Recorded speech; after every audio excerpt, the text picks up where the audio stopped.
Oi pessoal, meu nome é Luiz Felipe, essa é a apresentação final da POC 2, o meu orientador é o Jorge Teodoro e meu tema é a implementação de alto desempenho do padrão Irregular Wavefront Propagation, o IWP, em ambiente de GPU e utilizando a Gunrock.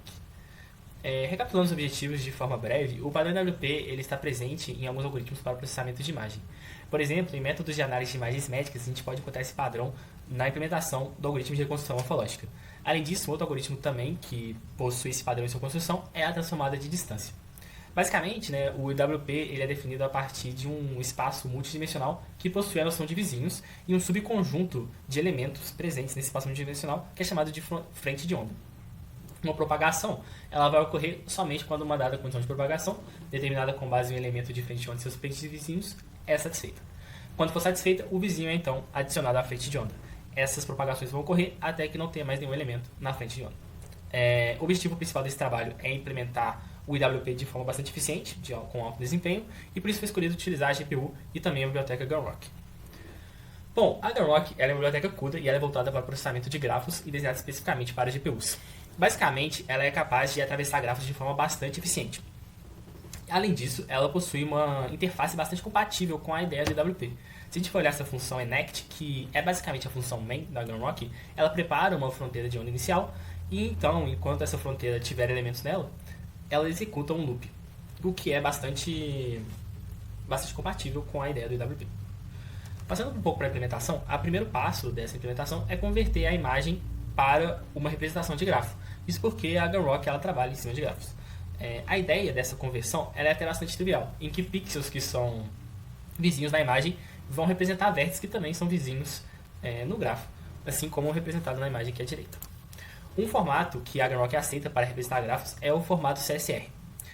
Para dar um exemplo, o formato CSR funciona da seguinte forma. Se a gente tem esse grafo aqui ao lado na esquerda, ele pode ser representado de forma matricial, como essa matriz aqui ao centro, em que vértices I e J, que possuem uma aresta entre eles, vão ter valores não nulos na matriz. E esse valor não nulo vai representar o peso da aresta entre esses vértices, correto? O que o formato CSR vai fazer vai ser comprimir essa representação matricial utilizando três vetores. O vetor de velhos, que vai indicar os valores não nulos na matriz. O vetor de colo-índices, que vai indicar quais são os índices de coluna de cada um desses valores. E o vetor de row offsets, que vai indicar o índice em velhos e em colo-index, onde uma dada linha vai começar.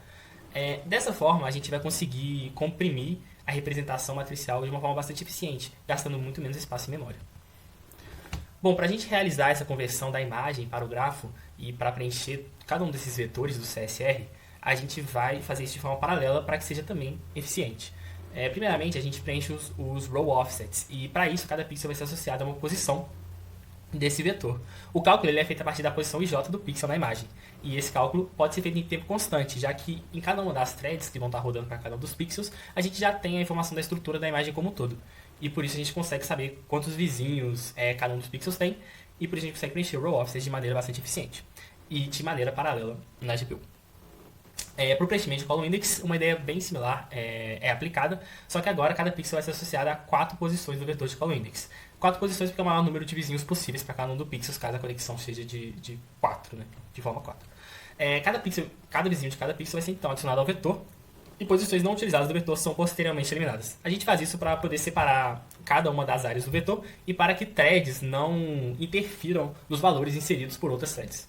Esse preenchimento do vetor é feito paralelamente na GPU para cada pixel e tudo torna esse algoritmo bastante eficiente. Para o vetor de velhos, todos os velhos são preenchidos com 1, de acordo com o tamanho da quantidade de vizinhos total. Isso porque a gente não tem peso entre cada um dos pixels da imagem. Bom, falando um pouco da reconstrução morfológica, de como ela foi implementada, a reconstrução morfológica ela é baseada numa imagem marker que vai sofrer transformações enquanto limitada por uma outra imagem, que é a imagem mask. Os picos altos na imagem marker elas vão definir uma fronteira de onda inicial, que vai propagar ao longo da fase de propagação até gerar um resultado como o da direita, sempre limitados pela imagem mask. Bom, o primeiro passo para a reconstrução morfológica é a construção da fila inicial. Ela pode ser dividida em 2 etapas. Primeiro são operações de raster e anti-raster que vão ocorrer em seções da imagem de forma paralela. O número de vezes que esses scans vão ocorrer e o tamanho de cada seção, ele é parametrizado. E os scans, o que eles vão fazer vai ser atualizar os valores dos pixels de acordo com os pixels vizinhos e da imagem mask. Depois desses scans, cada pixel vai ser visitado paralelamente e é verificado se ainda é possível propagar parte dele. Se sim, o pixel então vai ser adicionado à frente de onda inicial. Quanto menor o número de sessões e quanto menor o tamanho da sessão e o número de scans, mais rápido vai ser a construção da fila inicial. Porém, mais pixels serão adicionados à fila inicial e, portanto, vai ser maior o tempo de propagação futuramente no algoritmo. Falando um pouco da fase de propagação, né? A gente, para implementar essa fase, a gente utiliza o Advanced Operator da Gunrock. A Gunrock é ela que vai ser responsável por atravessar o grafo de forma eficiente, seguindo uma configuração que a gente pode configurar de load balance entre as threads da GPU.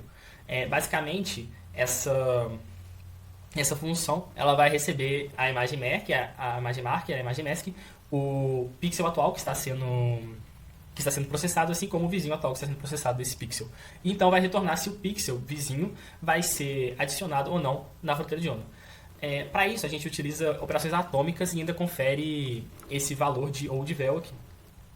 Isso porque, quando dois pixels em fila eles são computados em paralelo, é possível que eles tenham vizinhos comuns. Aí, isso potencialmente pode criar uma condição de corrida a atualizar o mesmo vizinho. Por isso que a gente utiliza esse Atomic Max para evitar essas condições de corrida. Então, a gente compara o valor antigo que a gente tinha com esse valor mínimo aqui, para que a gente possa saber se esse pixel foi então atualizado durante essa thread ou durante outra thread que está rodando paralelamente a essa. Se ela foi durante essa thread, então a gente retorna true para adicionar ele na fila. Se não, a gente já sabe que ele já foi adicionado na outra thread à fila e não precisa mais adicioná-lo, por isso a gente retorna falso. Bom, a transformada de distância ela é um algoritmo que vai calcular a distância entre cada pixel da imagem e o pixel de background mais próximo. E vai gerar a imagem mais ou menos como mostrada à direita aqui do lado. Para a construção da fila inicial, da transformada de distância, a gente vai passar por cada um dos pixels da imagem de forma paralela. Se o pixel P ele for um pixel de background que possui um pixel de foreground como vizinho, P é adicionado à fila. Esses pixels eles são chamados de pixels de contorno e estão destacados na imagem na cor vermelha. O mapa, que é chamado de VR diagrama, por causa de diagrama de Voronoi, ele vai mapear um pixel P ao seu específico pixel de background mais próximo. Bom, a propagação ela também vai utilizar um operador de avanço da Gunrock, o Advanced Operator, e vai ser mais ou menos nas direções mostradas como na imagem da direita aqui. O diagrama de Voronoi vai ser atualizado conforme excluíram pixels de background mais próximos a cada um dos pixels, assim como mostrado aqui nesse algoritmo. Depois a imagem é construída, a imagem de distâncias é construída. Passando agora para os resultados obtidos após os testes realizados com os algoritmos implementados. Primeiramente falando um pouco do ambiente de testes, né, eu estou utilizando um notebook que possui um processador Intel Core i7 de 8ª geração e também ele possui uma GPU que é considerada uma GPU de entrada para notebooks, que é a GeForce 930MX, e que não é uma GPU muito potente. Ela é uma GPU bem de entrada mesmo. E os resultados eles foram comparados com os algoritmos do MATLAB para fins de corretude. Bom, as imagens utilizadas nos experimentos foram essas, são imagens médicas de tecidos com diferentes graus de cobertura. Geralmente, quanto maior o grau de cobertura, maior vai ser o número de computações necessárias na hora da realização da propagação do IWP. Bom, esse primeiro resultado aqui foram experimentos realizados em uma imagem de 4K por 4K pixels, então são imagens bem grandes, com 100% de cobertura. Então a imagem com a maior porcentagem de cobertura.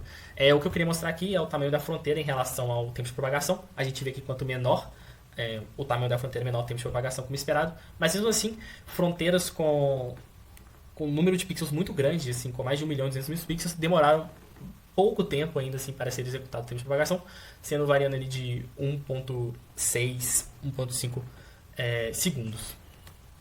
Bom, o próximo resultado que eu quero mostrar é em relação à execução do algoritmo de construção morfológica em imagens de 4K por 4K, também com diferentes graus de cobertura. Esse algoritmo foi executado com seções de altura de, eu acredito, de 156 pixels cada seção, e foram realizados 4 scans de raster e anti-raster. A gente vê pelo gráfico que todos obtiveram um tempo interessante, ali menor que 3, variando ali entre 3 segundos. E a gente vê que a construção do gráfico ela é constante, assim como a construção da fronteira inicial, já que as imagens elas possuem um tamanho igual. O que muda é a fase de propagação, mas mesmo assim teve um tempo bastante interessante, tanto para cada um dos graus de cobertura. Bom, agora passando à conclusão, né? Eu acredito que os objetivos tenham sido alcançados, então os algoritmos tiveram um alto desempenho utilizando a biblioteca Gunrock e as estratégias de paralisação implementadas em GPU. E além disso, né, eu acho que vale a pena ressaltar que uma GPU mais potente pode alcançar resultados ainda melhores. Para essa próxima semana, antes da entrega do relatório, eu acredito que eu vou conseguir testar esse algoritmo em uma GPU mais potente para poder também comparar os resultados e talvez trazer resultados ainda melhores. É isso, muito obrigado.